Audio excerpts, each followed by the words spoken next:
과학과 종교가 역사 속에서 어떤 영향을 서로 주고받았는지, 또 그 관계가 어떠했는지, 이런 것들을 이제 좀 살펴볼 텐데요.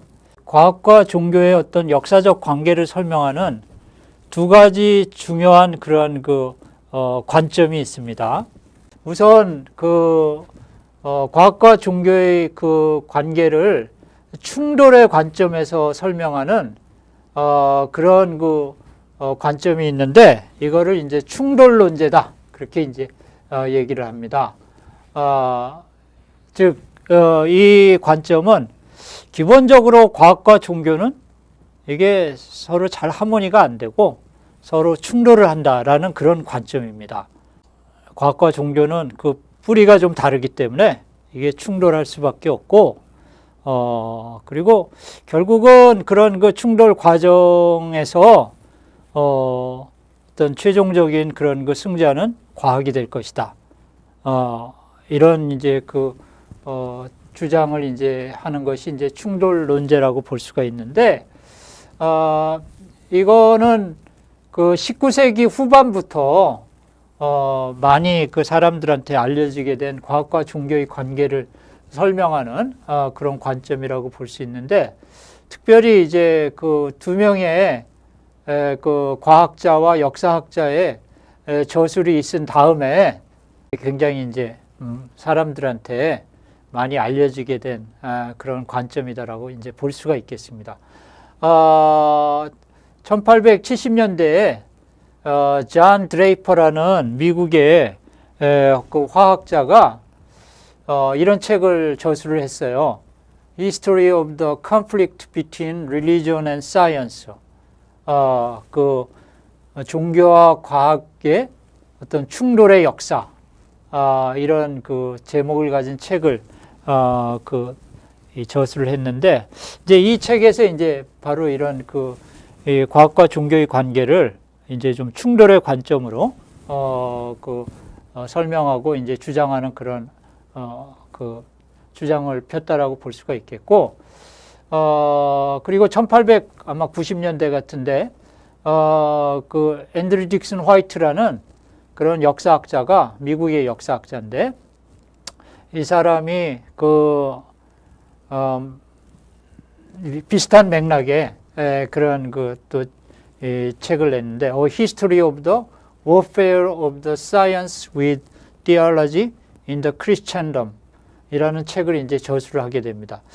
뭐 책 제목을 딱 보면은 여러분이 아마 알 수 있겠지만은, 기본적으로 이 어떤 과학과 종교의 관계를 어떤 투쟁, 워페어라고까지 얘기할 정도로 그런 충돌의 관계로 본 것인데, 이제 이런 사람들의 이제 저술이 세상에 알려지면서 이 과학과 종교의 관계를 이제 이 충돌의 관계로 바라보는 그런 관점이 많은 대중들한테 알려지게 됐고, 그런 충돌의 관점에서 이제 우리에게 많이 알려지게 된 그런 것이, 예를 들면은 뭐 중세 시대를 과학의 암흑 시대였다 라고 이렇게 묘사한다든가, 갈릴레오 갈릴레이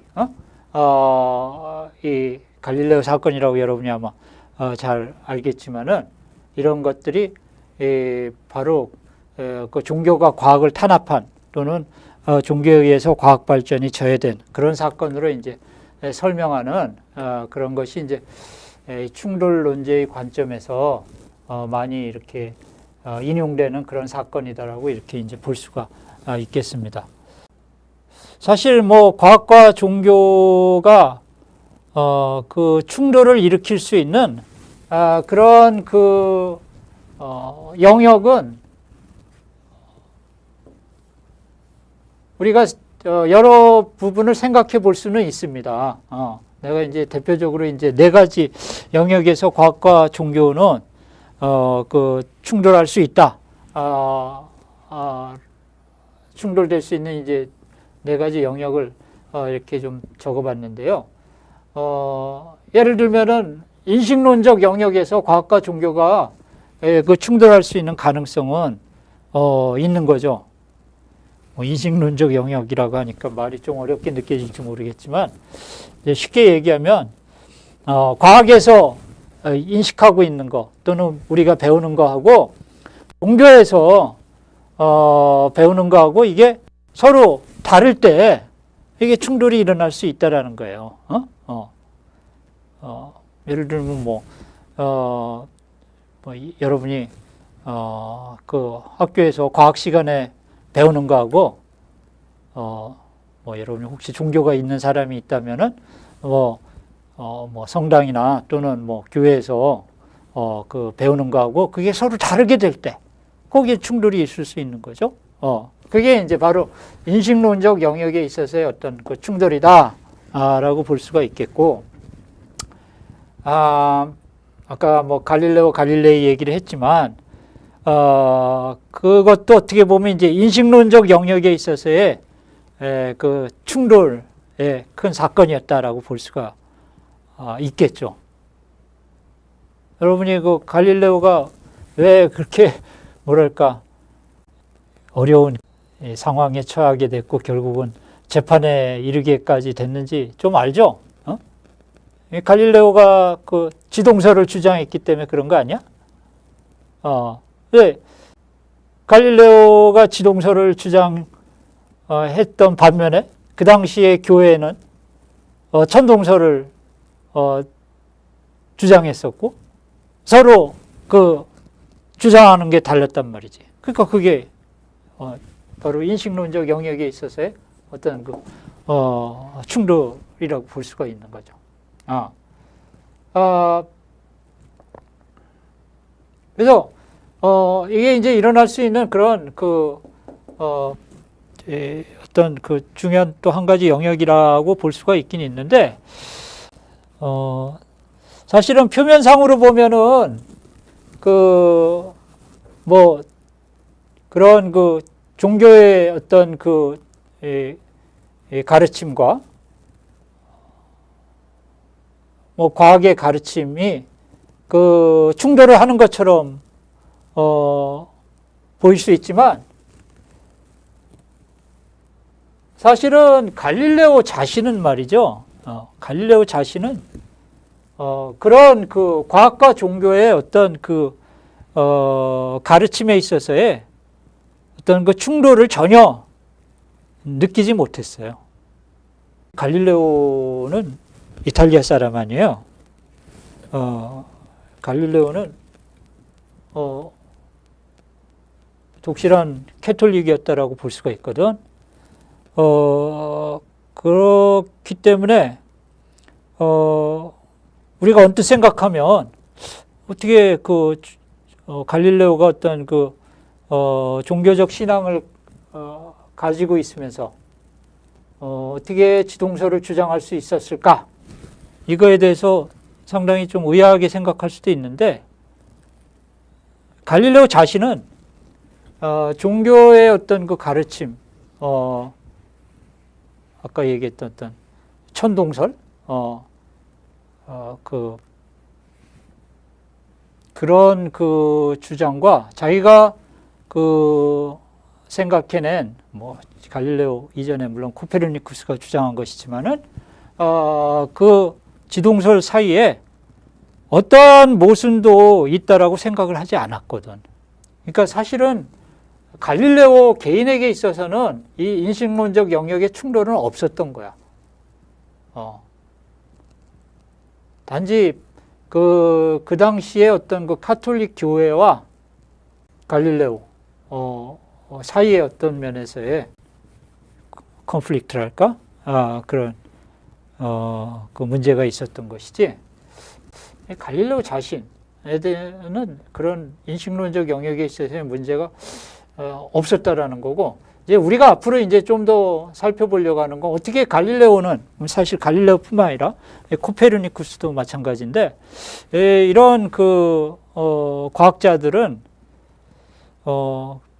그들이 종교적인 신앙이 있었음에도 불구하고 어떻게 그런 그 과학적 새로운 이론을 그 어떤 이런 인식론적 영역에 있어서의 충돌이 없이 그거를 이해할 수 있었는가 하는 이런 부분들을 이제 우리가 좀 살펴보는 것이 될 것입니다.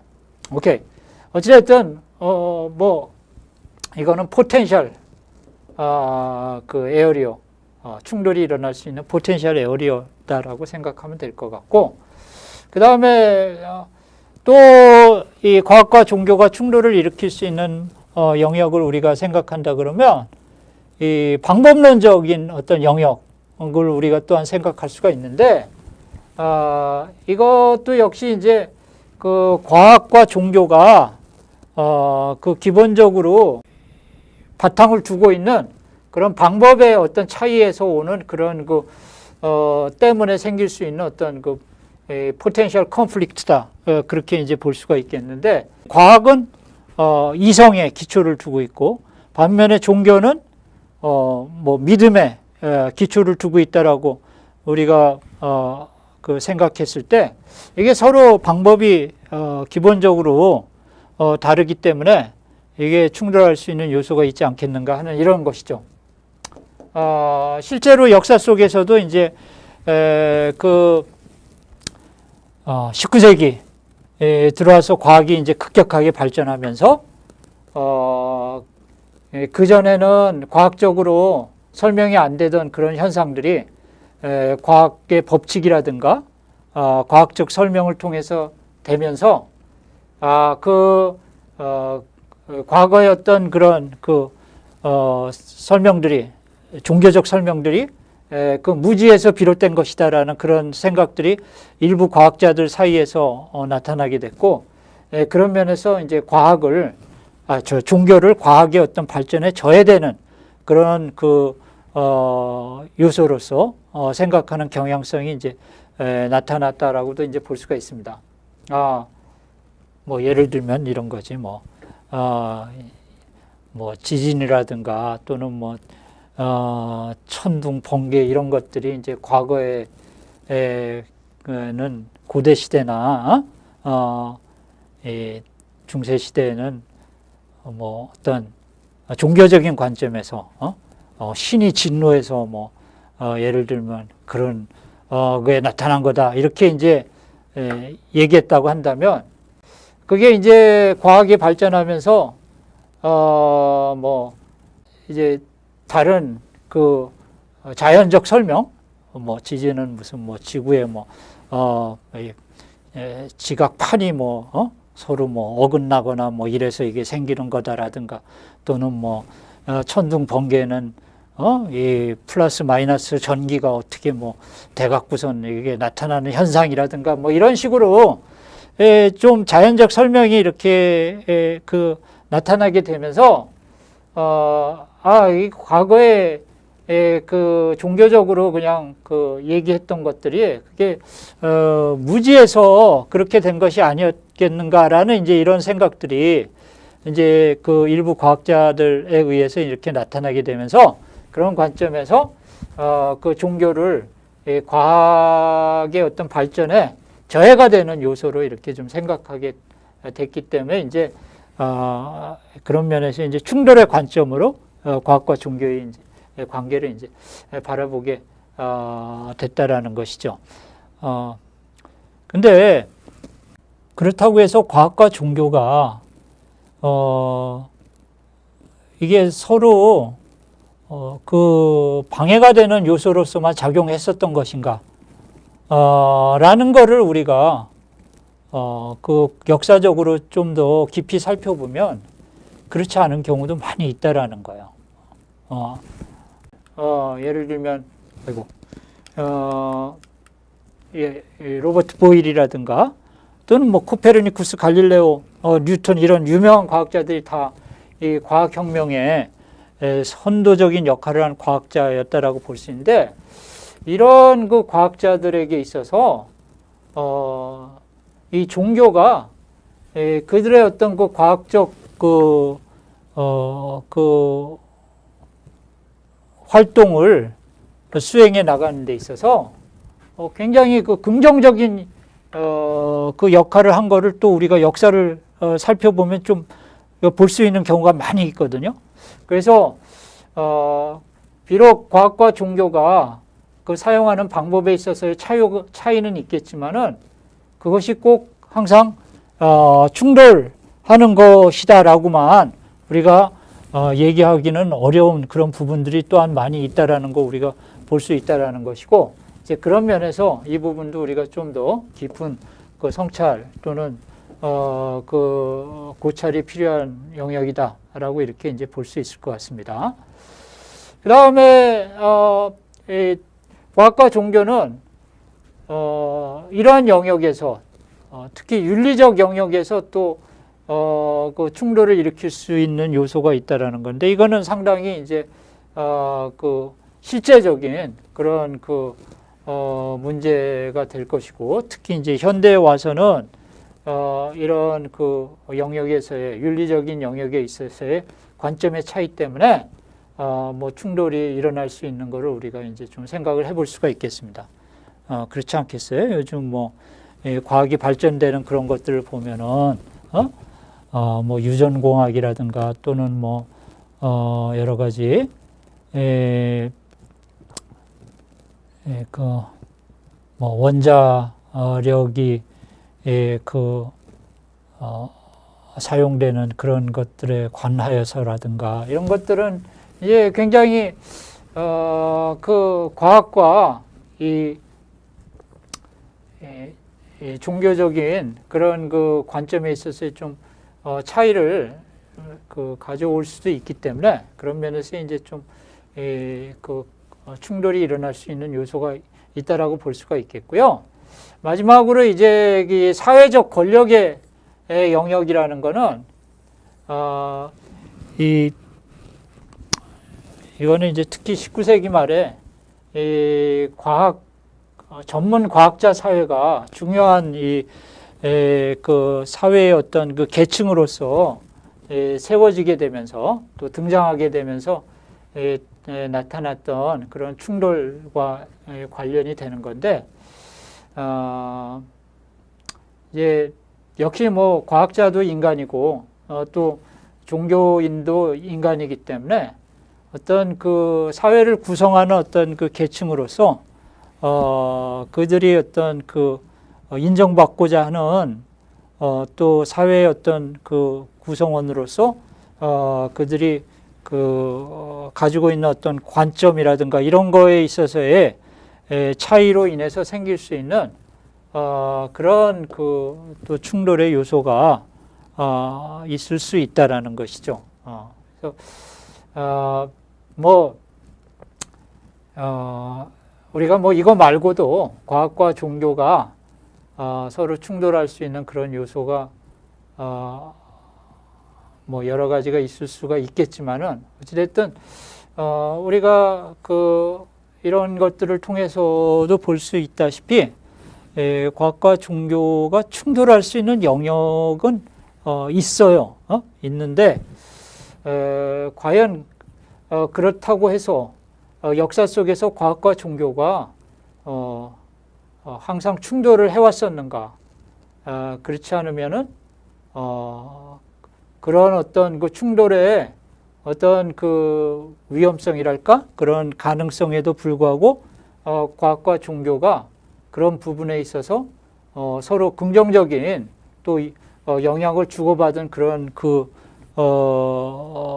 경우들은 또 얼마나 있었는가? 이런 부분들을 이제 우리가 좀 조사할 필요가 있다라는 것이고, 사실 이제 그런 것들을 조사를 해보면 과학과 종교의 관계가 생각보다는 복잡하다라는 거 이제 역사학자들이 최근 들어와서는 그거를 인식하기 시작했다라는 거예요. 그래서 1970년대 이후로 그 역사학계에서 이 과학과 종교의 관계를 설명하는 또 다른 그런 그 설명이 그 중요한 그런 그 관점으로 등장하게 됐는데, 그거를 이제 복잡성 논제다 그렇게 얘기합니다. 이게 복잡성 논제라는 말이 말 그대로 과학과 종교의 관계는 복잡하다라는 거예요. 뭐 간단하게 뭐 충돌이다, 또는 뭐 협력이다, 뭐 이런 한 가지 단어로 과학과 종교의 관계는 설명할 수 없고, 여러 가지 그 복잡한 요소들이 과학과 종교의 관계에는 그게 영향을 줄 수 있다라는 것이 이제 복잡성 논제다라고 이제 얘기할 수가 있겠습니다. 그래서 아까 얘기한 대로 이거는 비교적 최근에 그 과학과 종교의 관점을 그 설명하는 관계를 설명하는 그런 관점이라고 볼 수가 있겠는데, 이거 역시 이제 1980년대와 90년대에 그 과학과 종교의 관계를 그 설명하는 그런 그 책이 출판이 되면서 역사학자들에 의해서 이제 많이 알려지게 됐는데, 예를 들면 데이비드 린드버그하고 로널드 넘버스라는 역사학자가 쓴 God and Nature라는 그 책과, 그다음에 존 헤들리 브룩이 쓴 Science and Religion이라는 그런 책이 출판된 이후에 이 관점이 이제 역사학계에서 많이 알려지게 됐고, 그래서 지금은 말이죠, 사실은 충돌 논제는 너무 과학과 종교의 관계를 단순화시켰고, 특히 충돌의 관점에서 너무 한 가지 관점만 이렇게 부각시켜서 설명하려고 했다라는 그런 이제 좀 비판을 받았고, 그래서 지금은 이제 과학과 종교의 관계를 설명하는 주도적 이론으로서는 이 복잡성 논제라고 이제 볼 수가 있겠습니다. 그래서 이 복잡성 논제는 이제 우리가 앞으로 이 역사 속에서 과학과 종교가 어떻게 서로 상호작용을 했는지 그거를 이제 살펴보면 자연스럽게 좀 더 이해를 할 수가 있을 텐데, 아마 이거는 이제 어떻게 보면 희망사항이라고 볼 수 있겠는데, 이제 과학과 종교는 기본적으로 좀 독립적인 부분이 있어요. 과학은 어떤 우주나 자연이 어떻게 작동하는가 하는 그 방법론적인 그런 관점에 관심을 가지고 있는 반면에, 종교는 근본적인 어떤 그 목적의 문제에 관심을 가지고 있기 때문에 그런 면에서 이제 좀 관심 사항이 다르다라고 볼 수가 있는데, 그렇다고 해서 과학과 종교가 완전히 인디펜던트한 건 아니잖아요. 왜냐하면 목적과 방법은 이게 완전히 독립적으로 존재할 수는 없는 거거든요. 안 그렇겠어요? 여러분이 예를 들면은 이 방을 내가 아주 멋있는 또 아름다운 그런 그 장소로 만들고 싶다. 그건 목적이야. 그런 목적이 있을 때 그 목적을 그 성취하기 위해서는, 예를 들면은 이 방을 아주 멋있는 아름다운 방으로 내가 만들기 위해서는 여기에 뭐 참 향내 나는 그런 좋은 어떤 꽃이라든가 뭐 멋있는 그 가구라든가 이런 것들을 여기다 이렇게 배치를 해야지. 목적은 멋있는 그런 아름다운 방을 만드는 건데 여기다가 무슨 잔뜩 쓰레기 같은 것만 집어넣고 그렇게 하면서 이 방을 멋있고 아름답게 만들 수는 없는 거 아니겠어요? 그러니까 목적과 방법이 비록 관심사항, 종교와 과학이 갖고 있는 어떤 그 관심사항은 다르지만은, 그렇다고 해서 완전히 이게 독립적인 건 아니다라는 거지. 그러니까 서로 관련이 있을 수밖에 없고, 그렇기 때문에 서로의 관점을 이해를 하고, 그래서 그걸 대화를 통해서 서로의 관점을 이해를 하고, 결국은 그 목적과 그 방법을 통합할 수 있는 어떤 통합적 이해를 얻어낼 수 있다면 그것이 이제 가장 바람직한 거라고 이제 볼 수가 있을 텐데, 물론 이것이 쉬운 일이 아닐 수도 있겠지만, 어떻게 보면 이제 이런 그 과정을 통해서 과학과 종교가 이렇게 서로를 이해해 나가고 통합해 나갈 수 있다면은 그것이 이제 바람직한 어떤 과학과 종교의 관계가 아니겠는가, 그렇게 이제 좀 생각할 수 있는 그런 부분이 있겠습니다.